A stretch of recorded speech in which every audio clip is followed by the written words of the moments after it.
வணக்கம். நான் உங்கள் அன்பான சயின்டிபிக் வேதிக் அஸ்ட்ராலஜர் அஸ்ட்ரோ அரண்டி பேசுகிறேன். நல்லது நினைப்போம், நல்லதே நடக்கும். இப்போ பார்த்தீங்கன்னா நம்மளுடைய வீடியோஸில் அறிவியல் சார்ந்த ஜோதிட கருத்துக்களை சயின்டிபிக் வேதிக் அஸ்ட்ராலஜி முறையில் பார்த்து கொண்டு இருக்கிறோம். எந்த விதத்திலும் மிகைப்படுத்தாமல் மூட நம்பிக்கையில் போகாமல் உள்ளது உள்ளவாறு பார்த்து கொண்டிருக்கிறோம்.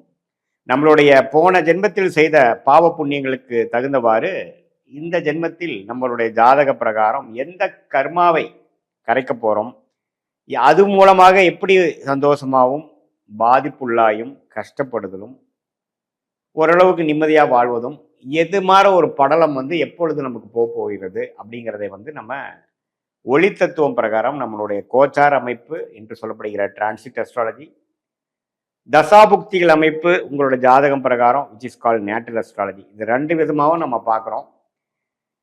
அந்த வகையில் இந்த வீடியோவில் மே 2025 விருச்சிக ராசிக்காரர்களுக்கு எத்தகைய ஒரு பலாபலன்கள் நிறைந்த ஒரு மாதமாக இருக்க போகுதுங்கிறது நம்ம பார்க்க போகிறோம். அதுக்கு முன்னாடி ஃபர்ஸ்ட் டைம் நம்ம சேனலுக்கு வரவங்க மறக்காமல் சப்ஸ்கிரைப் பண்ணுங்கள். ஸோ தொடர்ந்து நம்மளோட வீடியோஸ் எல்லாம் உங்களை அடைந்து அது மூலமாக உங்களுக்கு சில கிளாரிட்டி, அடுத்து நம்ம என்ன பண்ண போகிறோம், நம்ம போட்ட பிளான் பிரகாரம் இருக்கா இப்படிங்கிறதெல்லாம் கொஞ்சம் நீங்கள் செக் பண்ணிவிட்டு நீங்கள் மென்டலி ப்ரிப்பேர்டாகவும் சிங்காகவும் ரியாலிட்டியோட சிங்க் பண்ணி நீங்கள் இருக்கலாம்.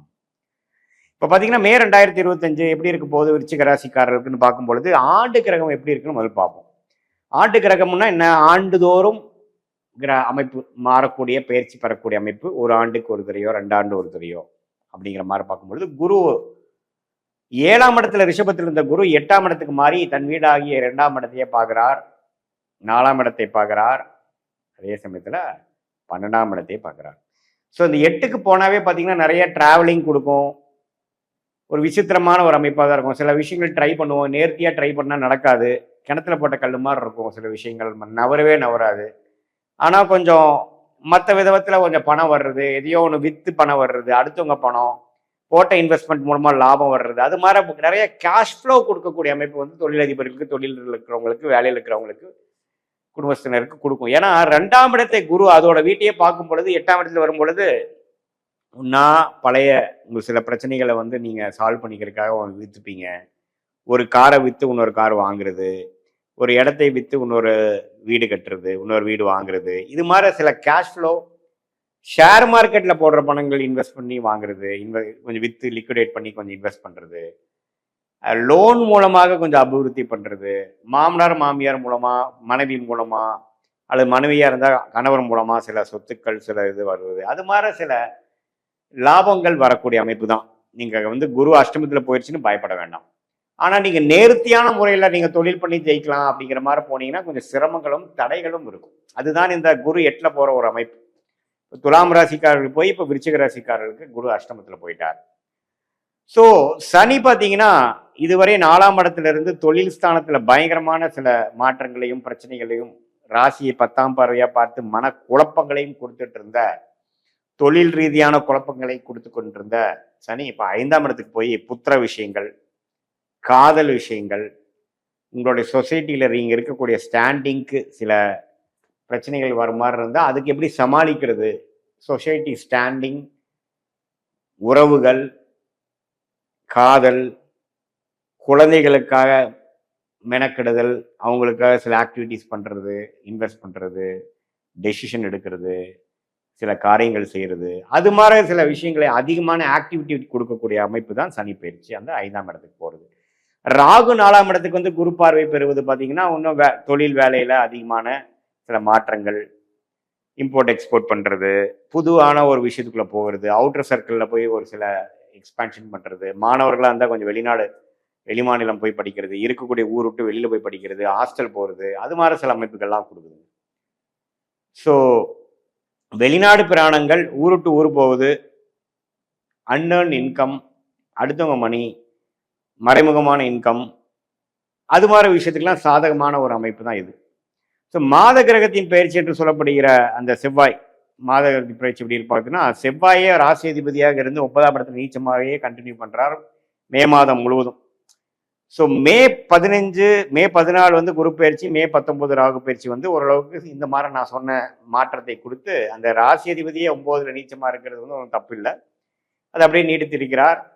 அதே சமயத்துல சூரியன் பார்த்தீங்கன்னா 5ஆம் இடத்துல இருந்து 6ஆம் இடத்துக்கு போறாரு. ஸோ சில வம்பு வழக்குகள், கடன் நோயும் எதிரி, அது மாதிரி சில விஷயங்கள், தொழிலுக்காக ஒரு கடன் எடுப்பது, தொழில் கொஞ்சம் சிரமமாகிறது, அதை ரெடி பண்றதுக்கு சில விஷயங்கள் செய்யறது, அது மாதிரி விஷயங்கள்லாம் கொஞ்சம் கொடுக்கக்கூடிய அமைப்பு இருக்கு. புதனும் 6க்கு வந்துட்டு அப்புறம் ரிஷபத்துக்கு போறாங்க. ஸோ படிக்கிற விஷயமும் ஓரளவுக்கு மாதத்தின் இறுதி பகுதியில் கொஞ்சம் பெட்டரா இருக்கு.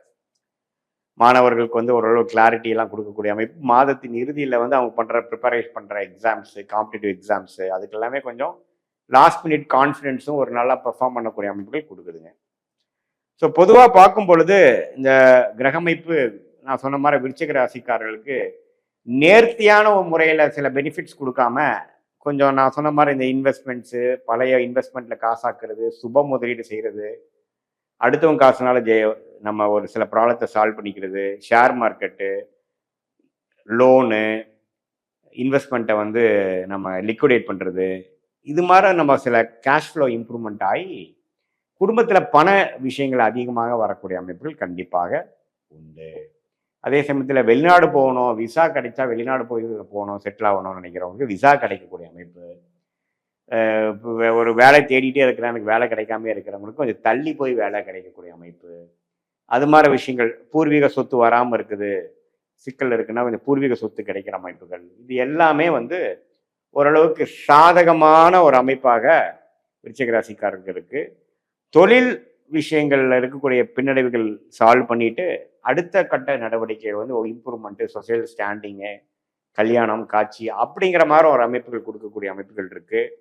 7ஆம் வீட்டு அதிபதி சுக்கிரனே சனி ராகு இருக்கிறதுனால மாதத்தின் முதல் பகுதி கொஞ்சம் கேர்ஃபுல்லாக இருக்கணும். பெண்கள் விஷயத்துல கொஞ்சம் கேர்ஃபுல்லாக இருக்கணும்.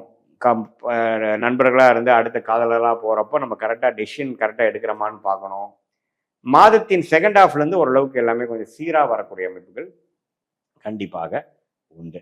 ஸோ இதுதான் வந்து விருச்சிக ராசிக்காரர்களுக்கு ஒரு பொதுவான பலன்கள் மே மாதமே ஒழிய, உங்களுடைய ஜென்ம ஜாதகத்துல வந்து எப்படி தசாபுக்திகள் போய்கொண்டிருக்குது, நீங்க என்ன லக்னத்துல பிறந்தீங்க, விருச்சிக லக்னத்திலே பிறந்தீங்களா அல்லது வேற லக்னத்தை பிறந்தீங்களா, அந்த லக்னத்தோட அதிபதி எப்படி இருக்கிறார், தசாபுக்திகள் எப்படி போய்கொண்டிருக்குது, தசநாதன் எப்படி, புக்திநாதன் எப்படி, இதெல்லாம் சேர்த்து வைத்து உங்களுடைய இப்ப நான் சொன்ன கோச்சார் அமைப்பு சேர்த்து மிக்ஸ் பண்ணி பார்க்கும் பொழுது இன்னுமே துல்லியமான பலன்கள், உங்களுடைய அடுத்த 6 months எப்படி, அடுத்த 1 year எப்படி, எது மாதிரி பலாபலன்கள் இருக்கு, எந்த மாதிரி டைரக்ஷன் உங்க லைஃப் போகுது, எந்த முடிவுகள் எடுக்கிறது உங்களுடைய கர்மாக்கு தகுந்த ஒரு முடிவுகளாக இருக்க போகிறது, குழப்பங்கள் எப்போ சால்வ் ஆக போகிறது, கடன்கள் எப்போ அடைய போகிறது, எப்போ முயற்சி வந்து திருவினையாக்க போகிறது, இது எல்லாமே நீங்க வந்து கிளாரிட்டியோட இந்திய வேத ஜோதிடம் அடிப்படையான சயின்டிபிக் வேதிக் அஸ்ட்ராலஜி முறையில நாம் சொன்ன இந்த கோச்சார அமைப்பும் தசாபுக்திகள் அமைப்பும் சேர்த்து வைத்து பார்க்கும் பொழுது நீங்க கண்டிப்பா துல்லியமான பலன்கள் தெரிந்து கொண்டு அது மூலமா வாழ்க்கையில வந்து இன்னுமே முன்னுக்கு வந்து